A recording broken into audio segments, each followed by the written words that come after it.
always get that wrong. Sullivan versus New York Times. I always get it wrong. And what it does, what that just amazing. It's as important as the First Amendment. That Supreme Court decision made it okay for journalists to be human. They could make a mistake and it didn't nullify the whole story. They could satirize, criticize public officials like Donald Trump, other elected officials, other people in power with influence, and not, even if they made small mistakes, and not be persecuted for it. And that's what Donald Trump is gunning for. And this bill, this suit he has filed, frivolous as it is, as kind of unfocused, it's an 86-page long document, just ranting and raving. It's not like he's saying on March 5th, the paper ran a news story in which it made the following mistakes that defamed me. That would be your typical defamation suit. This is just in general, they criticize me and I'm your favorite president. It's basically the essence.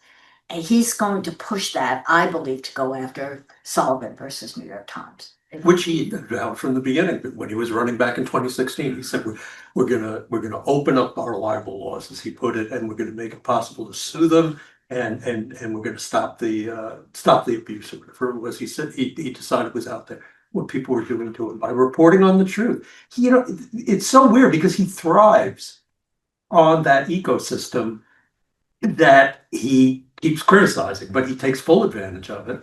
And I think Donald Trump would end up withering if the free press we ignored him. Yeah.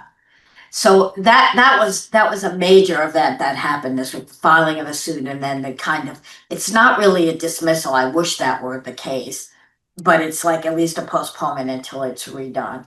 And then we have the whole Charlie Kirk thing, which is who's that? Who's Charlie Kirk? Funerals today.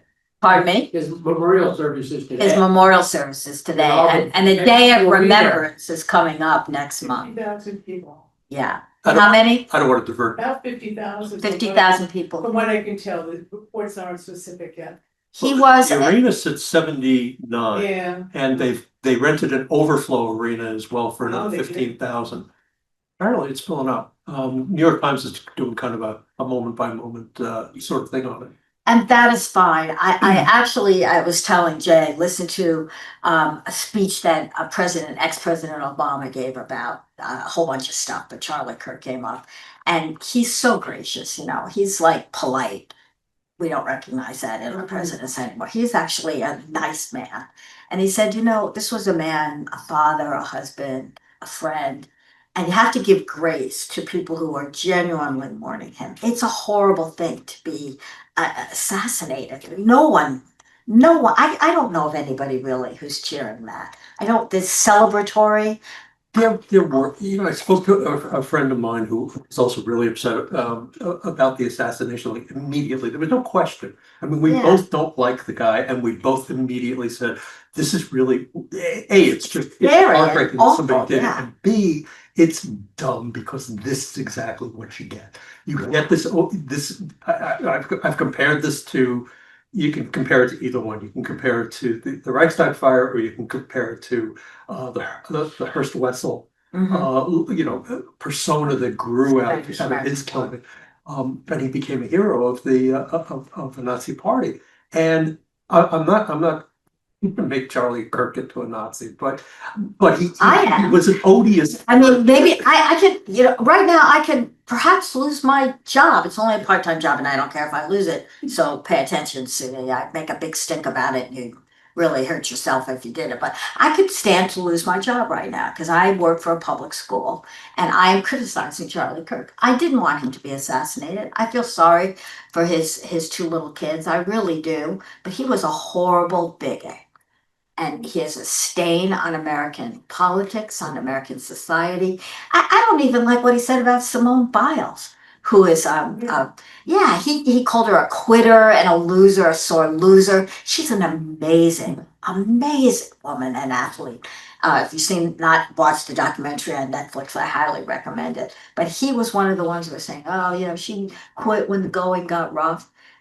Like mental illness is a bad thing to pay attention to. Mm-hmm. He said Martin Luther King was a horrible person. He said that the loss of some innocent lives this is very poignant, is justified in order to keep the Second Amendment.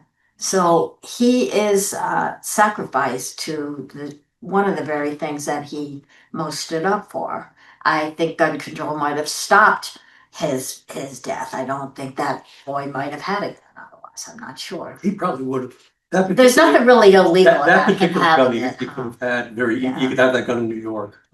Yeah. This wasn't one of the guns that people are talking about with gun control, which does not negate the gun control argument Does at not. all. It's just, you can't look at each individual thing and say, well, it wouldn't have done anything now, so let's not have smart gun control. I mean, I still think semi-automatic weapons really ought to be at least better regulated, if not eliminated from the commercial market. I don't know if you heard it, but I did my last podcast with my oldest son, he's not anything in politics. He's a personal trainer and he designs gyms, but he was raised in a strictly no gun, anti-violence, believing heart liberal household.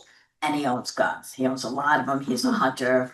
He's taken me out shooting. And so we had a talk about gun control and about Charlie Kirk. And it got an amazing amount of response from people, mostly because I ran it with a picture of my sons all posed, even with my granddaughter with guns. They were not loaded, and it was to get me going, but I published it.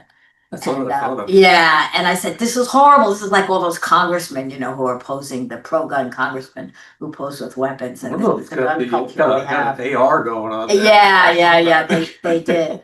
But that the whole discussion and it went on Facebook and calls and things. People talking about gun control connected to the case. Every time someone is assassinated or there's a school shooting, we raise the issue and then do nothing. And we just keep doing that. And Democrats are as much to blame as Republicans. Because Democrats say you have to have one bill that solves the whole thing right away, or what's the point? That's not the way this works. You do incremental things, little by little. Get rid of those bum stocks. Get rid of the automatics, as you're talking about. Do the little things and then work up to bigger and more meaningful solutions. Which is what they did in the Biden administration. He was, it was by no means what we were looking for, what we've been arguing for years, but he was very proud of it, and the Democrats were very proud of it, and even the Republicans were saying, this is good. We did some right things here. So, all right, you did some right things. Now keep going. You can build a little momentum on it. But whether it's gun control, whether it's women's rights, whether it's marriage, to argue about Charlie Kirk's positions, considering that he's dead now, kind of misses the point. It's having Charlie Kirk insisting that nobody can say anything bad about him, and he never said that. Charlie Kirk, by the way, sorry to interrupt, but Charlie Kirk never said don't push back. He reveled in that. That was his thing. He went to college campuses and said, "Okay, I'll take you on, debate me." I hate this, that now suddenly he's being sanctified. He is now Saint Charlie, and if you say anything bad about him, you're not a patriot, you're not an American, you could lose your job. I'm sorry, that is government censorship. Can I put something crazy out? Sure. I can't lose a job because I'm my own boss. What about, has anyone else brought up the conspiracy that perhaps Charlie Kirk hired the boy to shoot him? Oh and my God. Sacrificed himself because he believes all this crap, and now he is the martyr that he is, and his name will go down in history, which it wouldn't have before. No one knew who he was, or a lot of people did. Just saying. That's way too conspiracy. I know. Far out conspiracy. Okay. I can't imagine any 31-year-old father of 2 young children like that. Can't imagine him doing anything. Well, that's a point. What do you think? I don't. I think we had a really disturbed individual. Or someone else hired him. I mean, I find it far more incredulous to believe that the shooter was a liberal. He came from a family all of Republicans, if not maggots, and that had used guns, had been raised with guns, was comfortable around them. And then suddenly now he's got a trans lover, and trans gets into this. How is trans?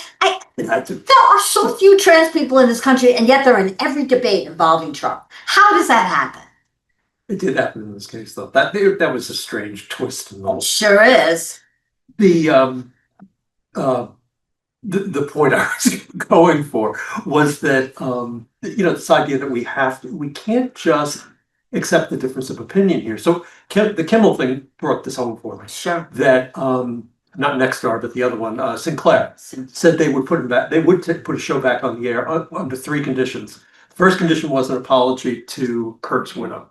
I could see an apology for making a mistake on the air and saying, "Hey, I made a mistake last night. I implied I implied something that wasn't correct. Sorry." The second thing was what really bothered me, that he had to make a payment. They had to be a meaningful contribution to Turning Point USA. And, this is the same thing with colleges having and with universities and law firms having to do pro bono work, networks having to give money to Trump's library, and Kimmel having to give money to Turning Point USA. It's called bribery. It's usually called extortion. Extortion. Absolutely, absolutely. Even the apology bothered me. Did you listen? I hope everybody has, to Kimmel's introduction. It wasn't that bad. He said, and I'm going to repeat it even though I could get fired. And what he just said was true, that the right is bending over backwards to try to make it look like that killer was connected to liberals rather than to Trump supporters. It's not one of them. That's what That's happening. That's verifiably true. If he had used one different word, like to What point out that he wasn't one of them, that they're bending over backwards to point out. If he had said that, he wouldn't have been wrong. Rather than to say he was He's definitively. arguably wrong in the other case because he used the wrong word. You're up on stage, and I realize he's a professional. He should watch every word he says. He should know every word he says. He should be in control of the one medium that he has, which is his talking. But I think it was just sloppy. It was just sloppy. That's all. This was I don't even think it was sloppy. But if I give you that point, was it a fireable offense? No. Cut the show, cut the jobs of more than 100 people who rely on that, and then there's the other idea connected to this, that it had nothing to do with Charlie Kirk, that ABC canceled it because the ratings were low. You heard this with Colbert as well. Oh, those late night shows, they're not really right. Okay, maybe they're not. Newspapers have gone out of business across the country because people don't want to read them anymore. The marketplace decides. That's fine. I hate that it's happening. I have no problem with it. But in this case, it was not the marketplace. His ratings didn't drop in one day from high to low. It's been going on. They dropped it. ABC dropped it because Disney and ABC decided it was in their best interest. And they did that because 2 of their big conglomerates, Nexstar and Sinclair, who own a bunch of their affiliates, were saying, "Oh no, we don't want any trouble, back away." That is government pressure and censorship. But it's also the home, not the home. No. The car. Yeah, Brendan Carr, the FCC. Blatant. Is that what you're going to bring up, Holly? Yes, there are 2 things. One, what Jimmy Kimmel was engaging in is satire, and that is protected speech, just hands down, whether you're talking about American law or international law. Satire about politics is the #1 reason that the founders put the First Amendment in. So it's unbelievable that this is now the battlefield that we're on. And the other one is Carr, because he came out and he made very real threats specifically about the content of a news show or of An entertainment show. And so the Knight First Amendment Institute was calling this jawboning. And then I found some other articles about this as well. And that's essentially when a government agency or institution coerces a private entity to restrict speech, to conform with whatever the government prerogatives are. Right. And it seems to be a classic case of that. That is illegal, but of course we don't really have rule of law anymore. So anyway, those are my examples. You're absolutely right. And Brendan Carr is a really interesting character too. He, not that long ago, was strongly defending freedom of speech and the right of any broadcaster to say what they thought was true as long as they could prove it and all, the usual stuff. And now he's completely flipped. Now he's totally a Trump voice.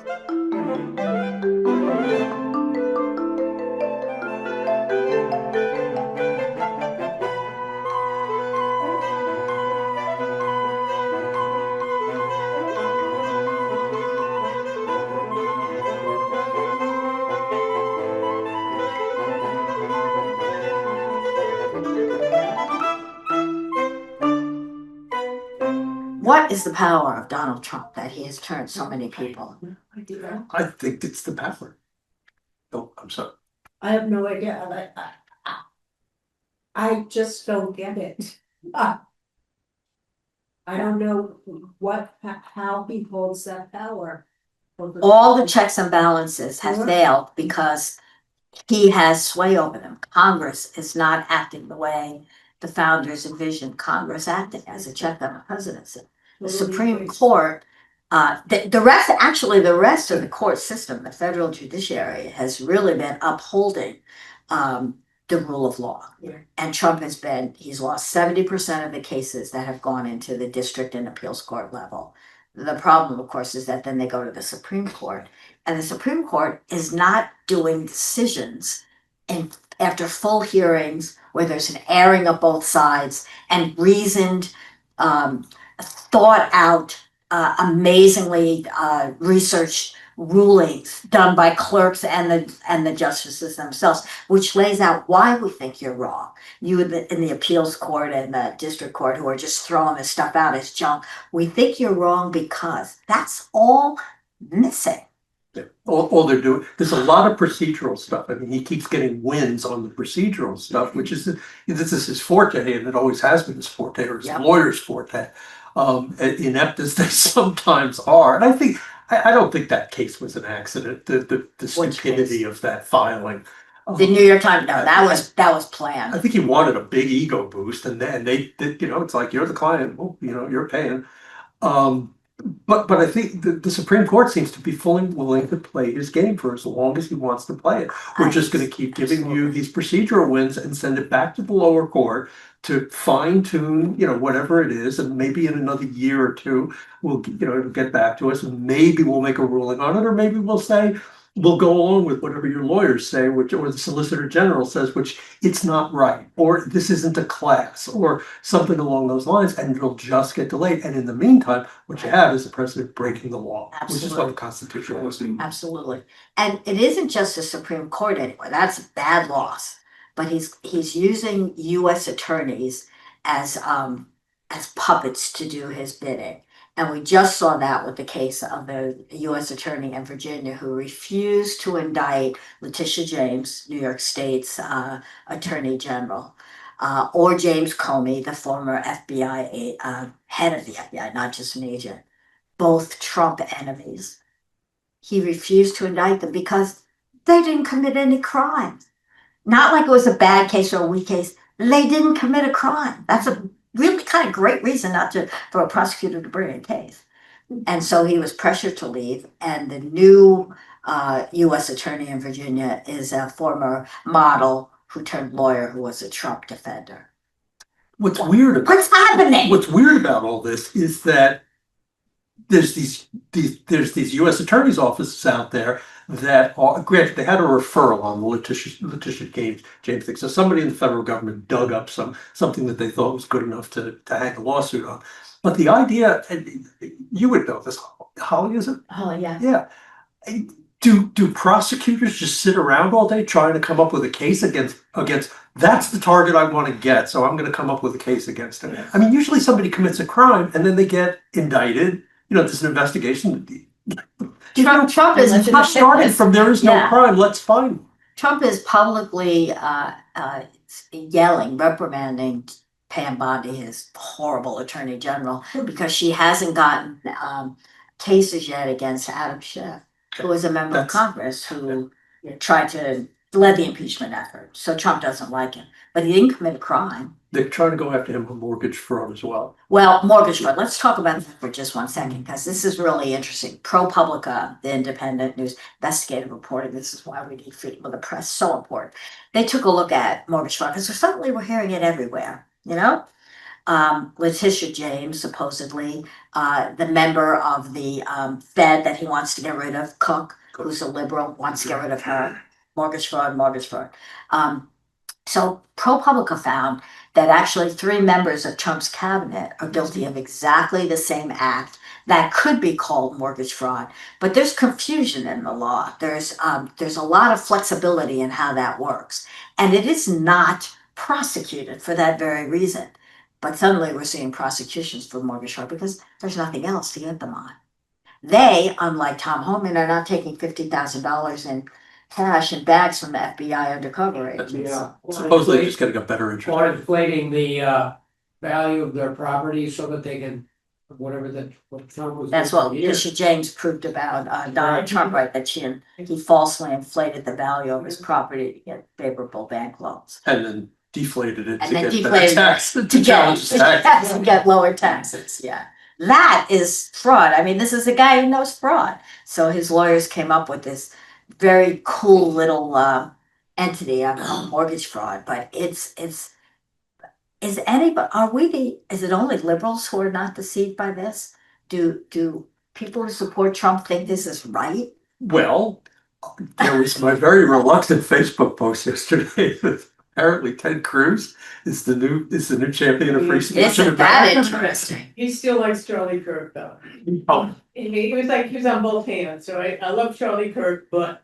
a friend of mine wrote back to me when I sent him a note about that. He said, "Yeah, we'll see how fast he changes his mind and also apologizes for his wife's face." Yeah. And it was a pointed thing to say because Trump criticized, if you remember, what Cruz's wife looks like. Okay. And you kind of forget how much he has kowtowed to Trump, and for him to come out and say that was just extraordinary. Maybe he wants, the little moment of fame, so he can always point to, "I'm a defender of free speech," and then change his mind the next I day. think of it as a Mike Pence moment. Well, Mike Pence, I would say Marco Rubio too, and Ted Cruz go back to our point about what is the hold that Trump has on these people. He has abused them in ways that, are just appalling. Gives way more offense actually than Charlie. And yet these people now kowtow to him and think that he's doing good for the country. He has enormous power as president, but he also has this lock on a significant number of, significant portion of the Republican base. You are not going to get anywhere in Republican politics if you say anything bad about Donald Trump, Right. or if Donald Trump says anything bad about you. And I think the ship sailed and the barn door closed a long time ago on anyone being able to really have courage. And Liz Cheney, one of the few people that did, She's out. out. She's out. Yep. And I don't agree with any of her politics, but She did have integrity. we're, I always wondered during the first term and in the intervening years when he was still a player, what could he do? What line could he step over that finally a majority of people, I'm not even saying all of the 40%, like a third of them would say, "Oh wow, yeah, he really did go too far." And then, last week I thought he really had done that. I thought he had really done it. He came out at one point and said, criticizing me, your favorite president, is a crime. You should be prosecuted for it. Yeah. That is, Putin doesn't even say that out loud. Putin does not say that out loud. And Donald Trump said that. I said, okay, he's going over the line. And I do not see the movement.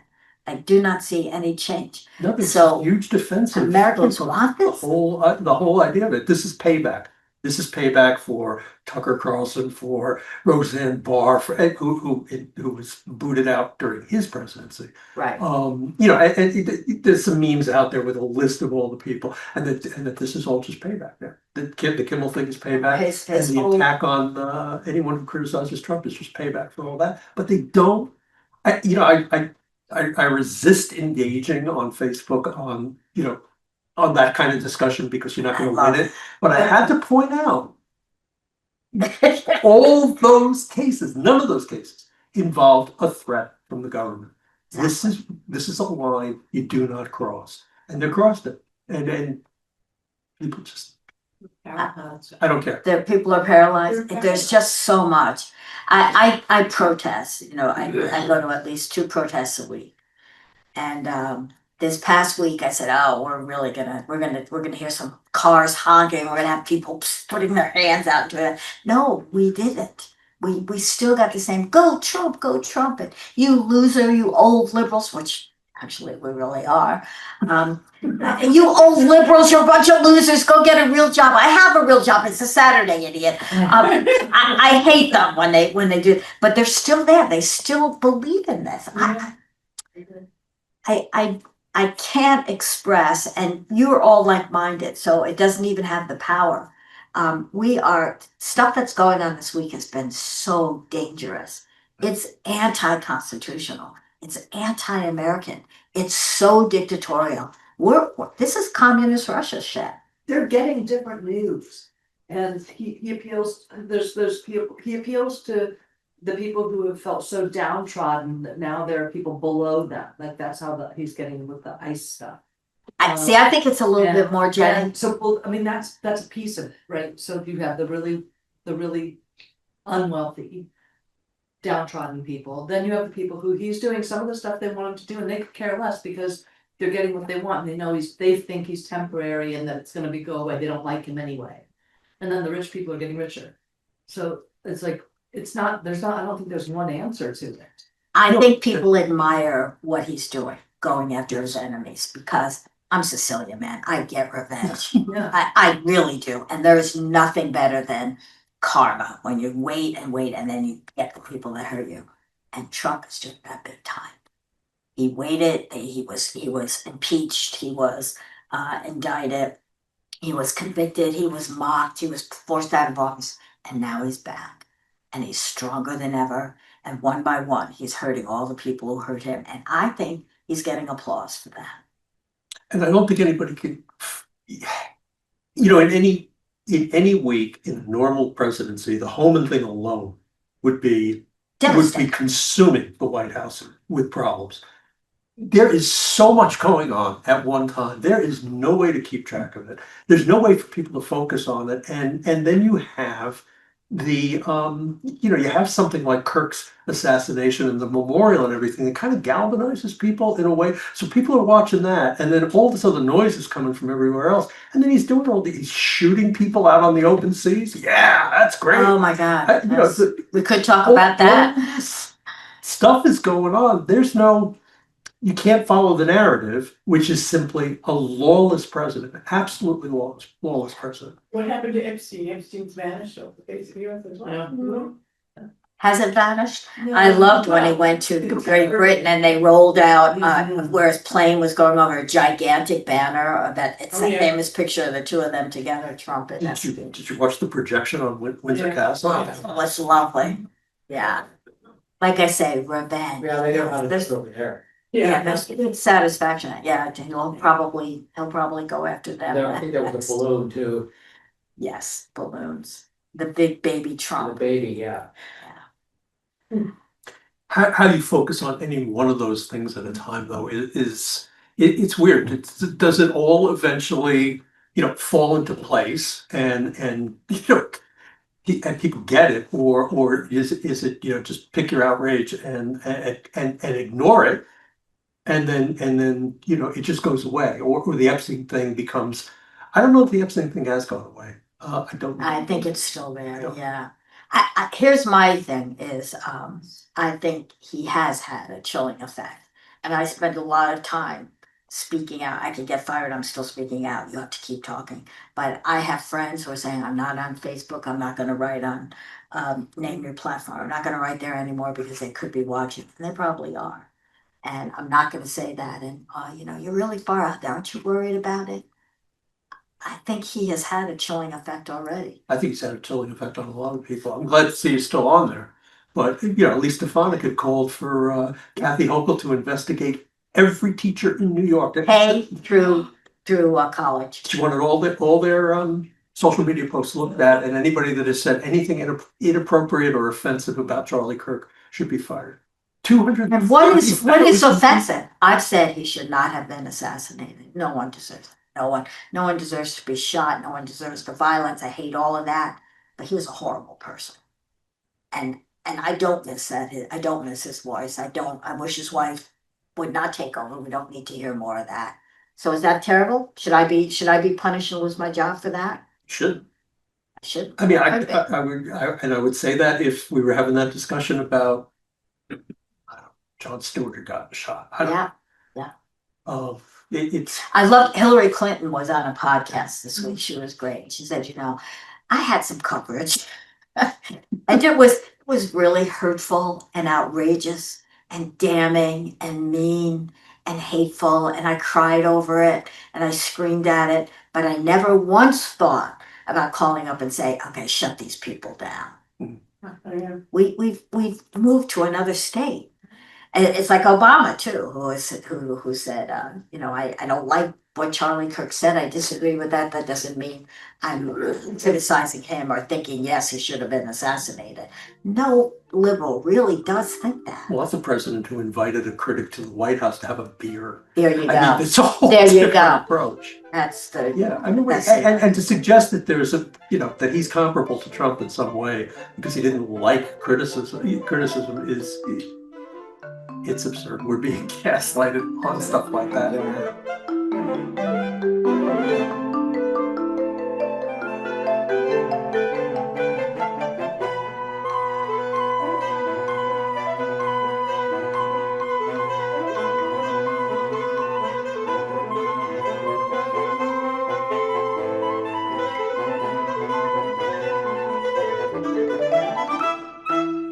So at what point is Charlie Kirk's speech considered a hate crime?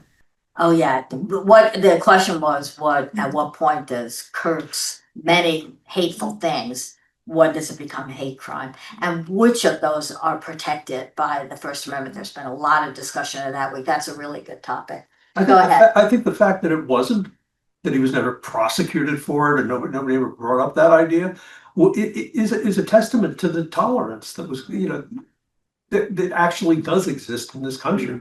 There's no law that says, and there's nothing in the Constitution that says you can't object to someone else's speech.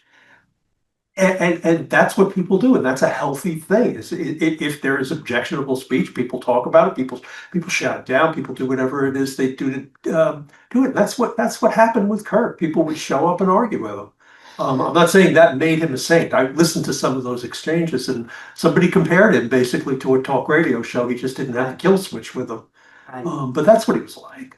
There's a misunderstanding. We saw it in our own Attorney General between hateful and hate speech. And she said the First Amendment doesn't protect hateful speech. Actually, that's exactly what the First Amendment was for.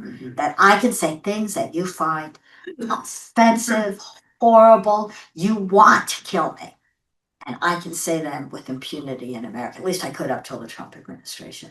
And hate speech is that, and they don't define it that way, but if you boil it down, the Supreme Court has said hate speech, speech that is not protected, is that which immediately incites you to bad acts or creates danger, like yelling fire when there's not fire in a crowded place, or, and we can debate this, standing in front of a crowd in the ellipse and saying, fight, fight, fight, go march on Congress and fight for your rights. That is inciting action. That is hate speech. And there is a difference. Well, what about the boy who, I'm gonna call him a boy because the Fox News anchor who said that homeless people should just be killed? He still has a job. He still has a job, and there was no controversy over that, except in liberal media. That's Brian Who's gonna Hill. prosecute at this point? Pardon me? Who's gonna prosecute? Who's gonna, Right. Ann Bondi? No. And the quote unquote free market, or societal norms takes care of that one way or the other. Either it shrugs its shoulders and says, well, this is Fox News, we have to live with it, or people are forced to make an apology, which he did do. I believe he Yeah, apologized. he did apologize. Yeah, which is all Kimmel should have had to do. I don't think Kimmel should have apologized. I don't think he said anything that was incorrect. Yeah. I think it was inartful, Inartful. not necessarily incorrect. Yeah, see, okay, this is my thing, I'm gonna yell at you. That's okay. I'm gonna yell at, cause you are like a typical liberal that's like going by the books, and under an Obama administration, I would say, yeah, okay. But we're not fighting like that No. anymore. Trump is not being nice at all. He is not cutting it like really thin to get it exactly right. He is broad brush attacking. And for us to say, yeah, maybe he's got a point, no. It's dangerous. If I was arguing with Trump, it would be one thing. If I'm arguing with my neighbor at the landfill, who might be really adamant about this point, that's how I get his buy-in on that, by giving him that much and saying, look, what he said might not have been precisely correct. It might have implied something wrong. I don't disagree with you on that. But let's get to freedom of speech. Yeah. Let's get there. Let's get to the point that let's talk about Carr. Let's talk about government official threatening you that if you don't speak the way they want you to, that's a serious matter. Then I get buy-in from my neighbor. That's right. So yeah, I'm not as pure as you might like me to be. Good. I don't like pure people are scary, very scary. But yeah, I think that freedom of speech and freedom of the press are it's more than an attack. We've talked previously about being under attack. I think it's a full on scale war right now. And we're losing. The media is they're partly because of the attack. It's an unequal power between the government and the media. And the other thing is they're just cowardly. I don't think the response of media has been good. I think Let's talk so. about I that. think there's a two-part thing there. Okay. I think that there's a cowardly response in the concessions that have been made.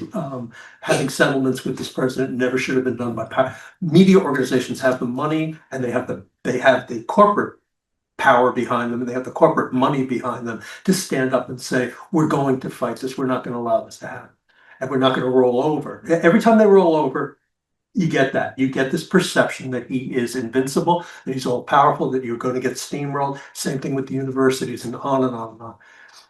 So I think there is a cowardice there, whether it's greed or Right. cowardice. Right.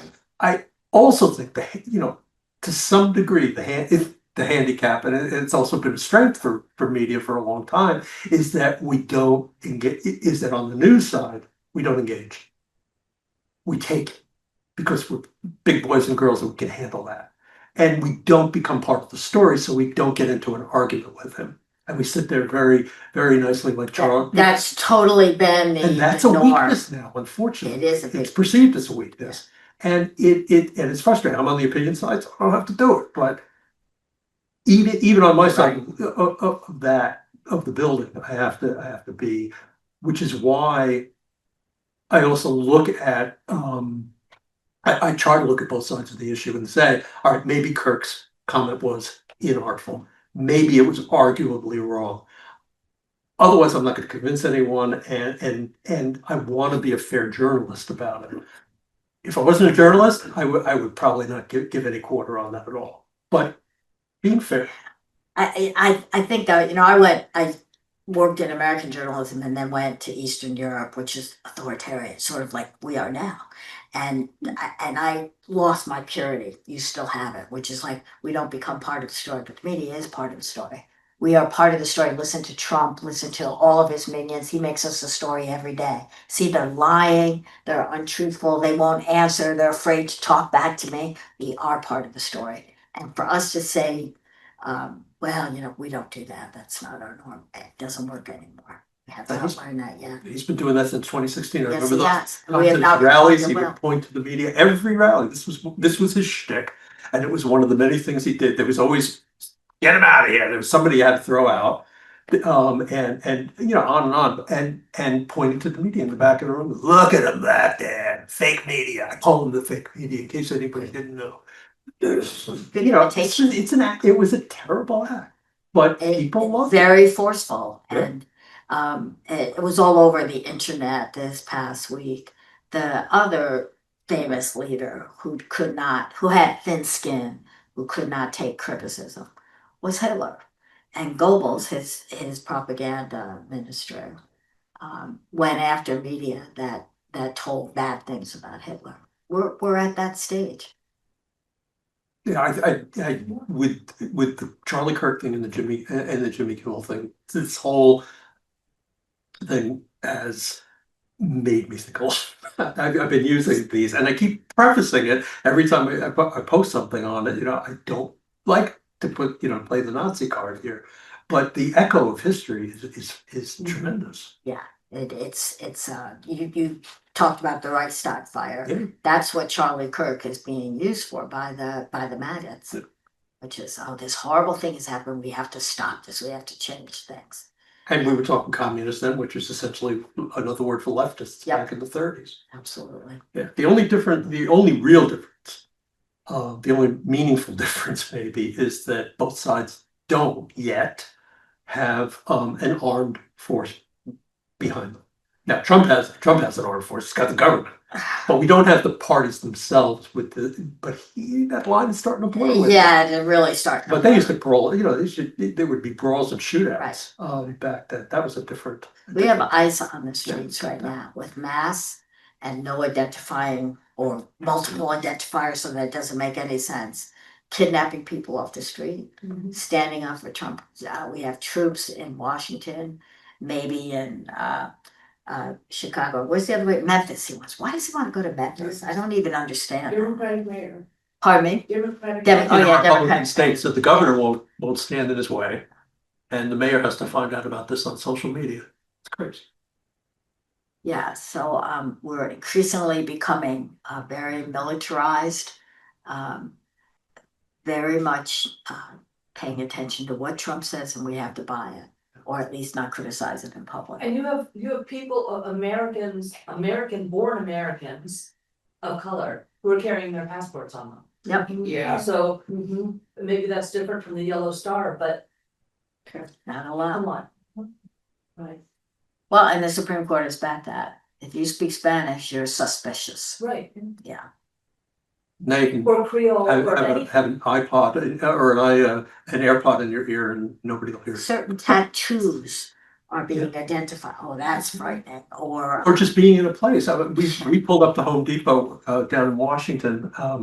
Home Depot up here, I wouldn't have thought twice about it, but we were in Washington. I was joking around. My son was inside, and I called him. I said, "So we're just going to sit out here, and I'm going to practice my Spanish, and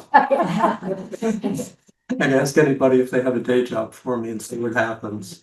Somehow I figured sitting next, but he has a Mercedes. So I had a feeling a white person standing next to a Mercedes speaking Spanish was not going to be a problem going to be in okay. Washington. But even there, it was. I tell you what, it was a little encouraging to be in Washington, to see the juxtaposition of everything that's going on. That there are big, like standing protests, painted on buildings, people saying "Take off your masks." There is an encampment in front of, or something going on in front of Union Station, like in the big ellipse that's around there. Big tent with words on it that I probably can't even say on the internet. Big signs, very much in the president's face, and not far from a building with Trump's banner hanging down off the Labor Building. About him being all for American workers, and it's interesting because they use the same photo that he used for his presidential debates. That real piercing stare. Yeah. They're using Well, that as his publicity photo for taxpayer More than funded publicity, it's like, posters. Holly, you and I both worked in countries where every office you go into has a portrait on the wall of the king or the dictator. And we're seeing that now of Trump, and it's that horrible, the mugshot. And it's hanging from a giant banners off of federal buildings and in offices. It's part of free speech. Speaking out against him, criticism is being pushed back, suppressed, and propaganda is being propagated. Those go together. Do you see that? You agree, right? I'm not. I sometimes think I'm in a fever dream and I'm just imagining it all, but I'm not. We've seen. I used to go to places. And they would tell me, "Oh, you can't talk about journalism because it's completely different in America." Not saying that now. Not saying that now. They're all dealing with this.